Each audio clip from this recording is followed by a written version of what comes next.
안녕하십니까. 평생투자 파트너입니다. 오늘 시장이 상당히 큰 폭으로 하락을 했습니다. 오늘 정말 최근 들어서 이렇게 크게 하락한 적이 거의 없었던 걸로 보이는데요. 일단 오늘 지금의 시장이 상승 혹은 하락, 뭐 어떤 무언가가 이야기가 나와야 되잖아요. 그렇죠. 그거에 대해서 오늘 좀 이렇게 좀 설명을 드리려고요. 일단은 제가 좀 이상하게 좀 징크스 같은 게 뭐냐면 시장이 빠지거나 시장이 안 좋거나 이럴 때 코가 막힙니다. 기, 기가 막힌 게 아니고 저는 시장이 안 좋아지면 코가 막힐 때가 좀 있습니다. 그래서 지금도 코가 막히면서 몸이 아픕니다. 시장이 빠지면 이상하게 왜 그런지는 잘 모르겠는데 그래서 오늘도 좀 머리가 정신이 없고 아무튼 일단 오늘 이렇게 순서는 이렇게 좀 말씀드리려고요. 첫 번째는 시장이 빠졌던 이유들에 대해서 크게 두 가지로 말씀드려 볼게요. 이제 국내에서 바라보는 국내 시황이 있을 거고 해외에서 바라보는 이제 국내 시황이 있을 거잖아요. 이거에 대한 입장 차이가 좀 있는 것 같아요. 입장 차가 좀 있는 것 같고 근데 보통 국내의 지수의 방향을 잡고 있는 외국인들이잖아요. 그래서 이들의 아마 그리고 최근에 이 외국인들의 수급이 안 좋았던 이유들로 인해서 시장도 많이 빠졌고 그래서 보통 일반적으로 여기 정도 이야기를 많이 드리는데 오늘은 해외에서 바라보는 국내의 시선도 한번 좀 이야기를 드려보겠습니다. 잠시만요.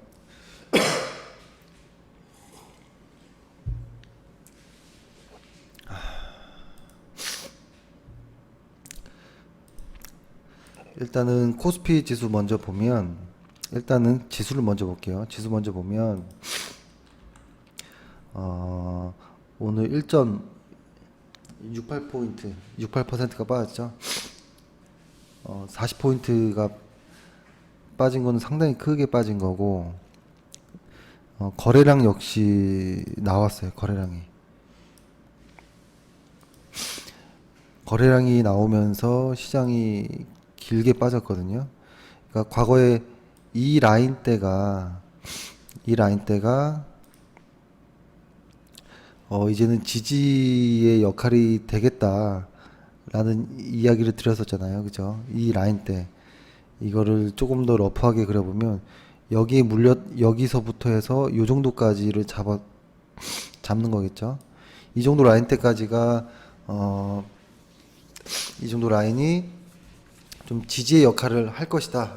일단 그렇게 굳게 믿고 시장이 상승을 하는구나 이렇게 흔히 많이 종목 시장에서 그렇게 움직였죠. 일단은 그리고 오늘 코스피가 이렇게 많이 빠졌고 수급 자체도 아침부터 시작과 동시에 계속 외국인들은 팔았습니다.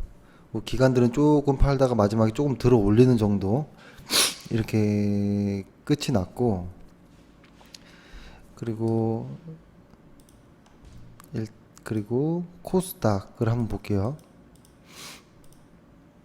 코스닥은 2.19%가 빠졌어요. 2.19%. 코스닥의 수급 역시도 크게 달라지진 않거든요. 보면은 장 초반부터 외국인들이 계속 팔았고 막판에 외국인들이 좀 들어 올려주긴 했거든요. 근데 크게 시장을 움직일 만한 반등시킬 만한 이런 어떤 힘은 없었던 것 같아요. 그래서 일단 오늘 시장은 이런 정도의 수급이었다라고 보여드리고 요거를 옆으로 잠깐 치우고 오늘 시장에 대한 두 가지 시선에 대해서 좀 말씀드릴게요.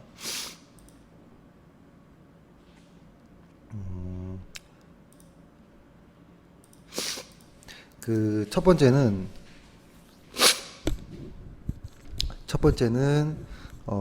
국내 시선인 겁니다. 국내 시선. 국내에서 바라보는 국내의 시황은 무엇이냐? 일단 최근에 국내에서 많이 나왔던 뉴스들은 최근이 아니죠. 어제 그리고 오늘 아침 먼저 나왔던 건 이거였죠. 외국인들의 수급이 7월부터 꺾이기 시작했다. 그리고 어제 나왔던 거는 세제 개편안 이런 이야기들이 좀 나왔거든요. 일단은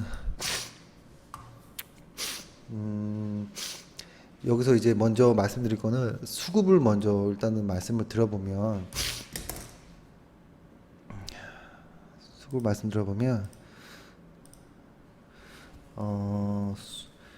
이렇게 보면 일단 외국인들 같은 경우에는 7월 달 정도부터 해서 이제 수급이 요렇게 좀 변하기 시작했죠. 특히 요 구간부터는 좀 많이 좀 변하기 시작했죠.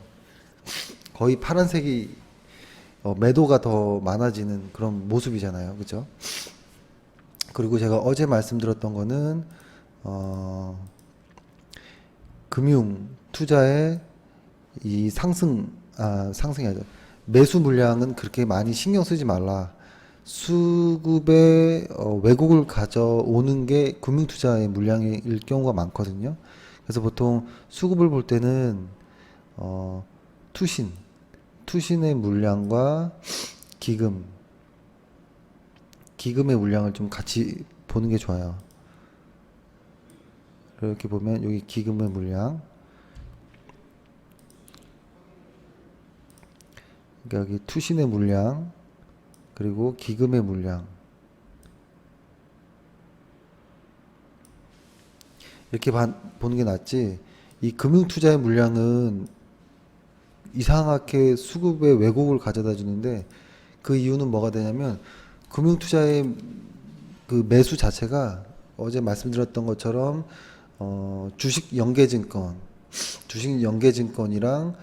미니 선물의 LP 차원의 그 유동성 공급자라고 하죠. LP.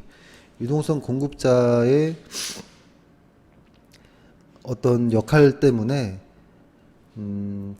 결론은 매수의 지속성이 좀 떨어집니다. 이 이야기는 단기성의 물량이라고 봐도 돼요. 그렇기 때문에 사실은 이 금융투자의 물량은 생각하지 않아도 되고 결론은 길게 들어가는, 그리고 이 투신도 사실은 조금 단기성의 물량이 많아요. 그 이유는 투신하면 펀드 물량들이잖아요. 펀드 같은 경우에는 분기별, 뭐 월별 이렇게 해서 보고서를 내야 되기 때문에 단기성 자금들이 많아요. 흔히 펀드를 은행에서 계좌 개설을 하러 가면 은행에서 펀드를 증권사나 이런 데서 펀드를 이제 개설하면 가입을 하면 항상 수익률들이 자세히 나와 있죠. 어제 수익률, 엊그제 수익률들이 나와 있다 보니까 그러니까 수익률에 상당히 단기 수익률에 의존을 많이 하다 보니까 신경을 많이 쓰니까 단기적인 어떤 성향들이 좀 많아요. 하지만 기금은 조금 그래도 장기성의 어떤 이런 운용 전략을 좀 세우고는 있어요. 아직까지는. 그래서 일단은 수급 자체에서 국내에서 바라보는 시선에서 수급이 좀 돌아섰던 이런 이슈들이 있는 거고, 또 하나는 세제 개편안이 있는데 세제 개편안 중에서 뭐 여러 가지가 있겠지만 사실은 그 잘 보면 문재인 정부의 공약 추진에 소요되는 자금이 170조 원이라고 했거든요. 170조 원. 그래서 이런 부분을 어떻게 조달할 것인지에 대한 것에 대해서 시장이 좀 민감하게 받아들이는 것이 아니냐, 이런 이야기가 좀 많이 있어요. 많이 있는데,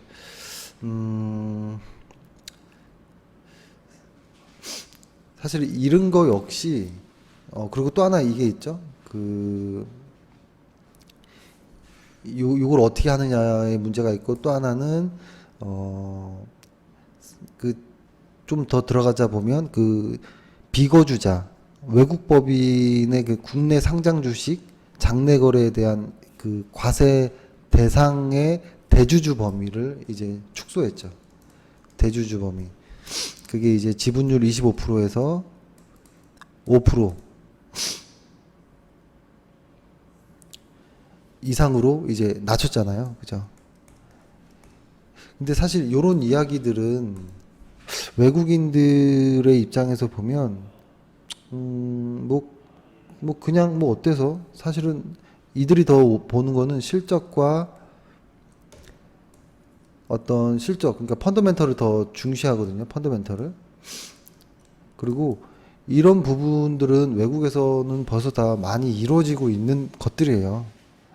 것들이기 때문에 저는 사실 국내에서 나오는 국내의 어떤 시황에는, 지금 말씀드렸던 국내 시황, 국내에서 바라보는 국내 시황은 저는 조금 지금의 하락을 설명하기는 좀 부족한 것이 아니냐라는 좀 생각이 듭니다. 생각이 좀 들고,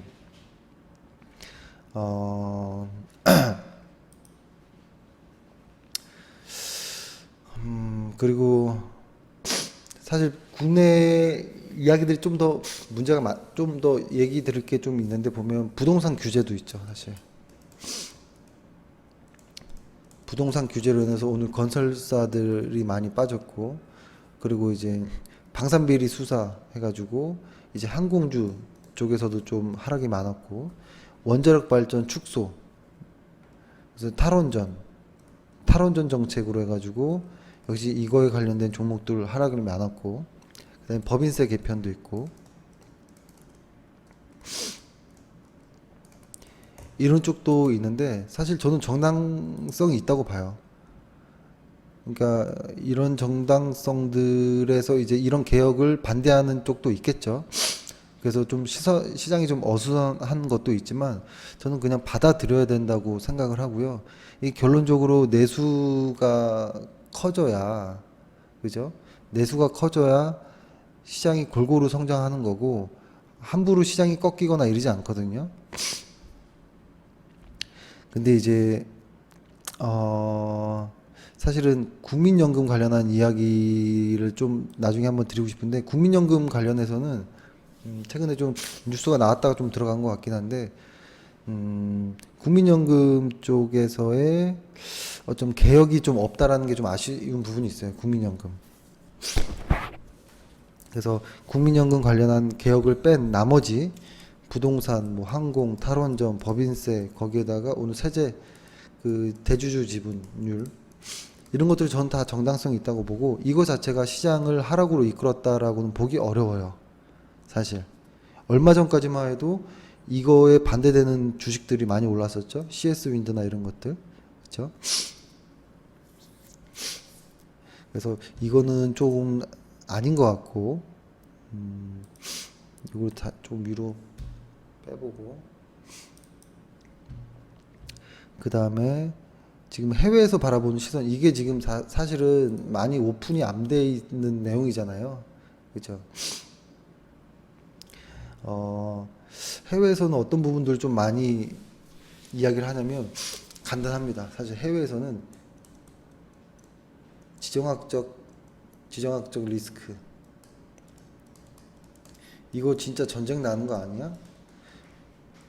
이런 이슈가 더 많아요. 근데 뉴스를 보면, 국내 뉴스에서 보면은 제가 지금 처음에 말씀드렸던 거, 세제 개편이나 부동산 이런 기존의 뉴스들의 비중이 훨씬 많고, 해외 뉴스 발은 요만큼이에요. 해외 뉴스.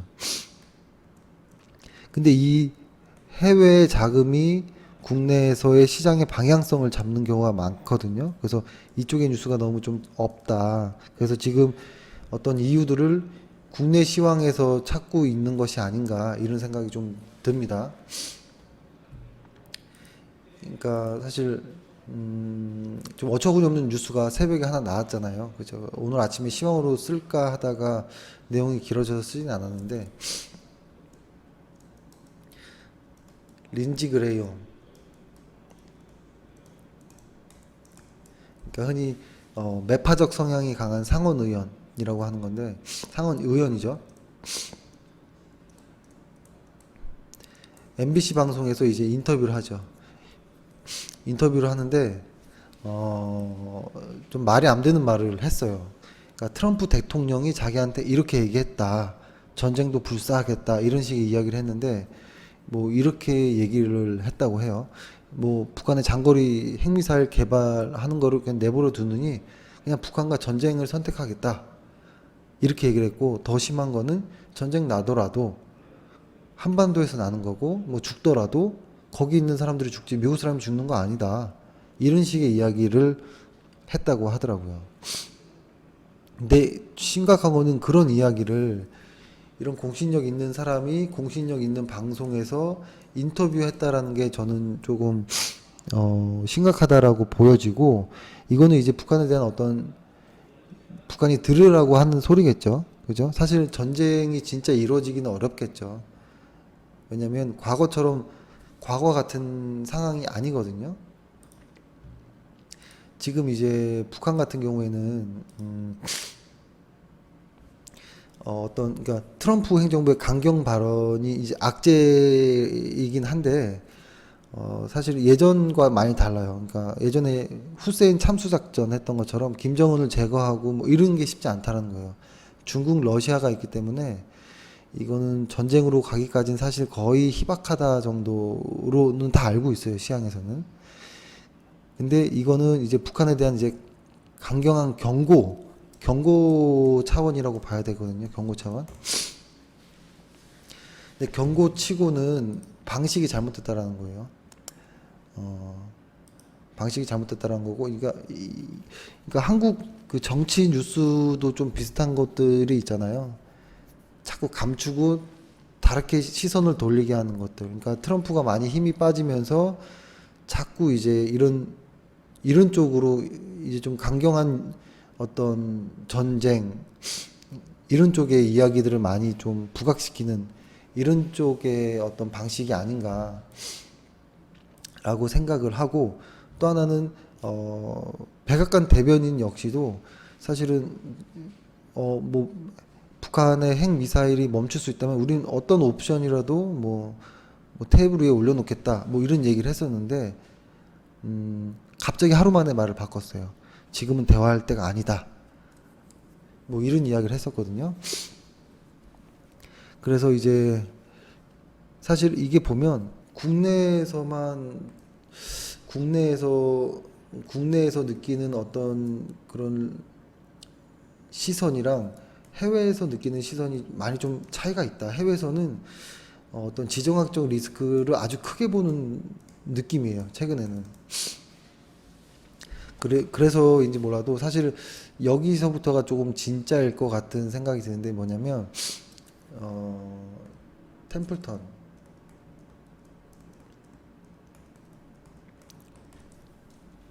유명한 이름이죠. 많이 들어봤을 거예요. 그죠? 템플턴 펀드라고 있잖아요. 아주 유명한. 이게 보통 그 템플턴 펀드에서 최근에 이제 보니까 2015년도 말에 106억 달러를 이제 원화채를 보유하고 있었거든요. 원화채.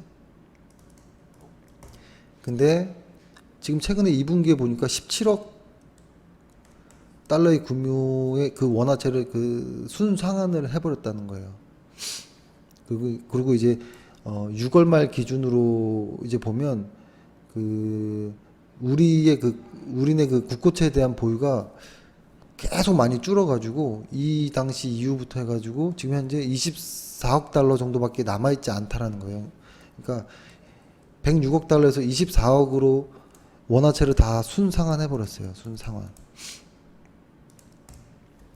그러니까 퍼센트로 보면 80% 정도가 순상환이 된 부분이거든요. 그러니까 이게 마치 이거랑 연관되어지는 건지는 모르겠지만 일단 외국에서 보는 한국의 지정학적 리스크가 생각보다 크다라는 거고, 아주 영향력이 있는 어떤 미국의 헨리 키신저라고 있거든요. 그 한반도 전쟁이 날 수도 있다라는 뉘앙스 발언도 자꾸 해요. 거기다가 템플턴 펀드까지도 원화채를 80% 정도 상환했다라는 거, 이게 상당히 되게 큰 이유거든요. 그래서 정리를 좀 하자면 국내 시선과 해외 시선이 국내 해외에서 보는 시선이 많이 차이가 났다. 국내에서 지금까지 말했던 뉴스들은 꽤 많은 부분이 있죠. 뭐 세제 개혁, 뭐 부동산, 뭐 대주주를 이제 제한하는 것들, 그렇죠. 뭐 여러 가지가 있지만 해외에서, 그리고 여기서 해외에서 나오는 조그만 뉴스들, 트럼프 이야기, 대북 관련한 이야기, 미사일, 뭐 이런 뉴스들이잖아요. 근데 지금 국내 뉴스가 대다수를 차지하고 있기 때문에 진짜 뉴스가 조금 묻히는 게 아닌가. 사실 국내에서 말하는 이런 이유들로는 시장이 빠질 이유가 없습니다. 역사적으로 보면 이런 이유들은 시장에서 다 주가랑 무관하다라는 결론은 다 나온 상황이거든요. 근데 또 그래서 저의 시선은 뭐냐면 이쪽에 좀 무게를 두고 싶은 게 좀 있어요. 그래서 이런 부분이 조금 해결이 돼야 된다라고 생각을 하고, 보통 금융 시스템 자체가 시스템 자체가 무너지는, 그러니까 예전에 서프라임 때처럼 무너지는 일이 아니면 시장은 반등이 빨라요. 반등이 빠르다고 보면 돼요. 그런데 이런 어떤 비체계적인 체계적인 위험이 아니라 어떤 비체계적인 어떤 위험들 있잖아요. 지금까지 말씀드렸던 이런 것들은 분명히 단기적인 악재가 맞긴 하지만 이렇게 반등이 바로 나올 수 있는 이유도 돼요. 그리고 그러면 이제 우리의 대안은 뭐냐? 이제 대안을 좀 말씀을 드릴게요. 말씀드렸듯이 국내보다는 해외에 어떤 지정학적 리스크에 대한 어떤 이런 이유들이 더 많았다라고 생각하는 거고, 그리고 이거 뭐 아주 유명한 지수잖아요. 무디스에서 발표하는 상업용 부동산 지수. 사실 그러니까 시장에서 선수들은 이 지수를 좀 많이 확인하거든요. 상업용 부동산 지수가 지난 5월 말 기준으로 했을 때 198이었어요.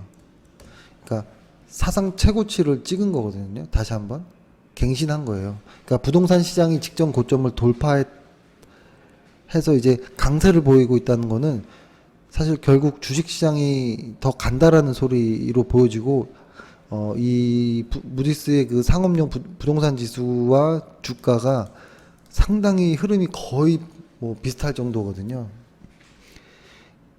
상업용 부동산이라고 하면 이런 상업용 부동산이 활발하게 움직이고 있다라는 것 자체가 경제가 활발하게 돌아가고 있다라는 것을 의미하거든요. 그래서 주가랑 상당히 싱크로율이 맞다. 근데 최근에 상업용 부동산 지수가 신고가를 계속 랠리가 나오고 있다라는 거는 아직 시장은 갈 일이 있다라는 거예요. 갈 길이 많다라는 거고, 또 하나는 연준에서 제시하고 있는 중립금리,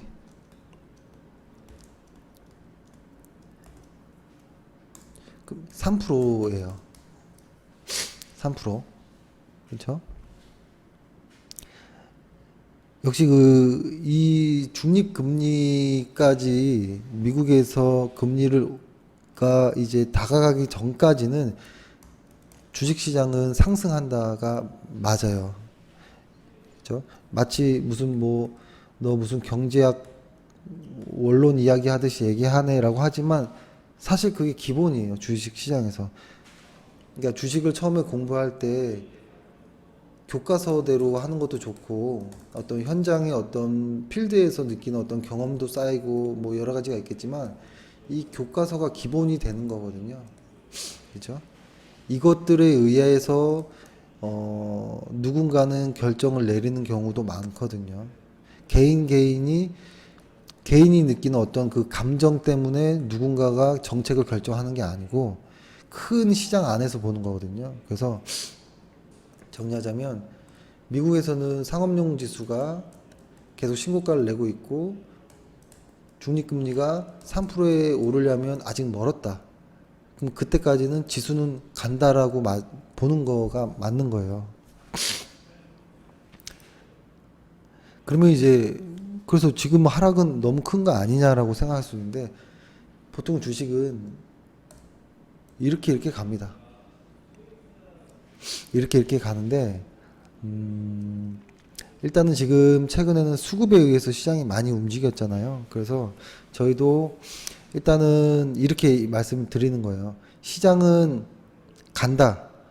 가는데 미국의 어떤 좀 이상한 대통령이 말을 너무 막 했다.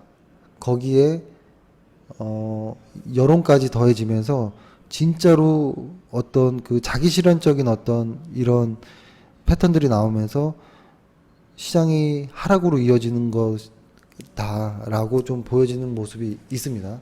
그래서 사실 이렇게 시장이 어수선하고 할 때는 기술적 지표를 좀 봐줘야 돼요.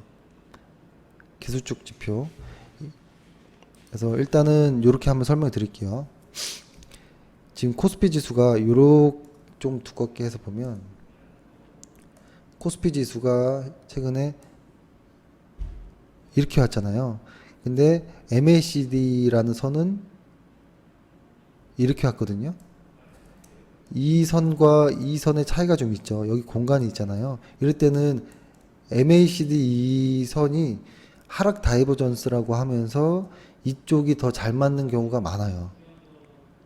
그리고 또 하나 밑에 보이는 스토캐스틱 슬로우 533으로 맞춰서 일단 보여드리면 이거 역시도 이 부분이 진짜 깨지는 거는 이 부분을 좀 봐야 되거든요. 근데 지금 거의 근접을 많이 했어요. 스토캐스틱이 침체에 들어간다면 이거는 한동안 조금 조정이 좀 깊어질 수도 있다라는 거고, 왜 그러냐면 이런 이유들 때문에 그러는데 하락할 때 보통 이런데 물량이 쌓입니다. 이렇게 두텁게. 이 하락했던 물량들을 해소하려면 시간이 좀 걸려요. 주가가 예를 들어서 여기서 이렇게 올라가더라도 이런 데서 샀던 사람들이 계속 물량을 털거든요. 그래서 올라오면 빠지고 올라오면 빠지고 올라오면 빠지고.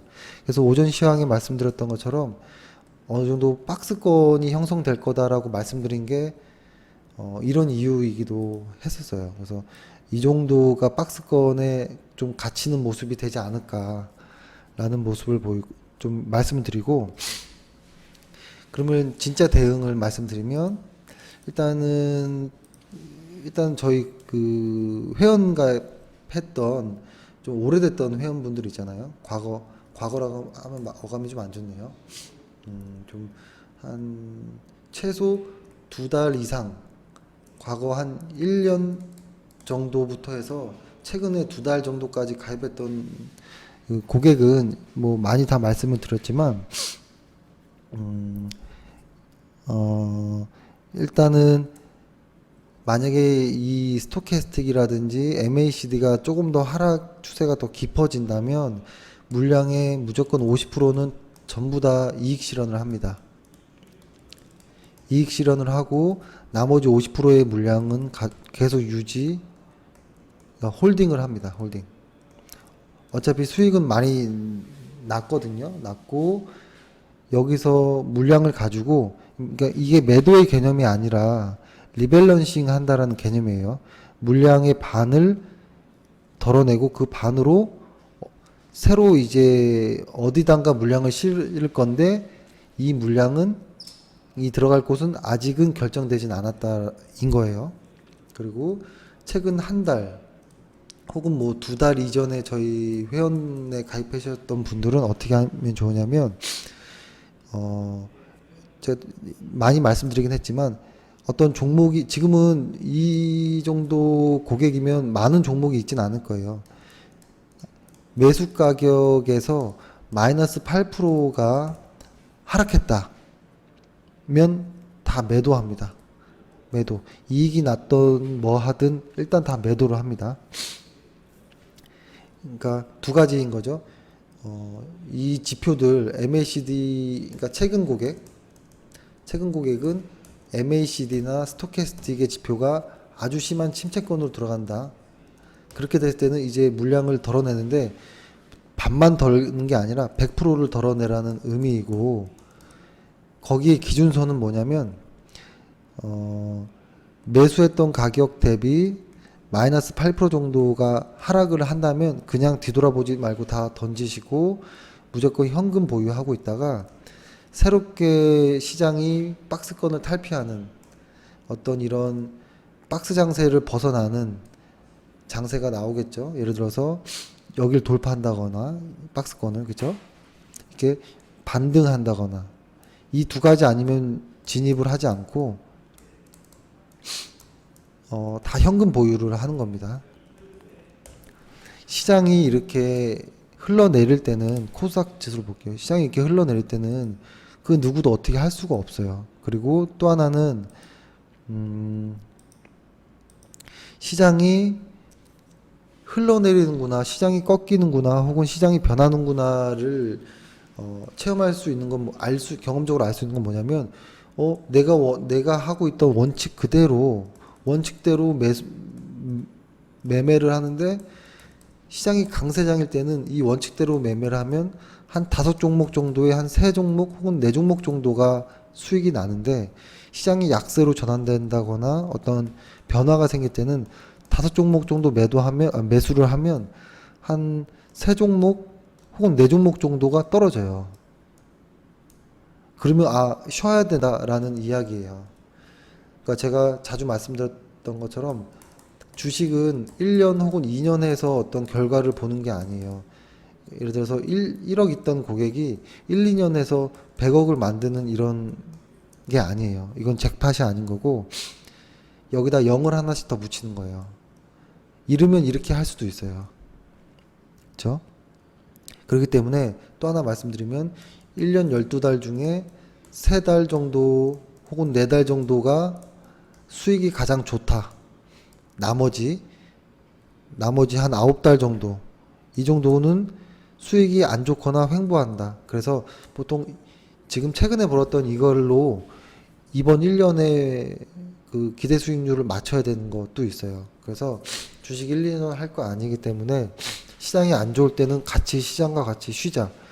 제가 시장이 안 좋을 때 자꾸 코가 막히고 몸이 아픈 것처럼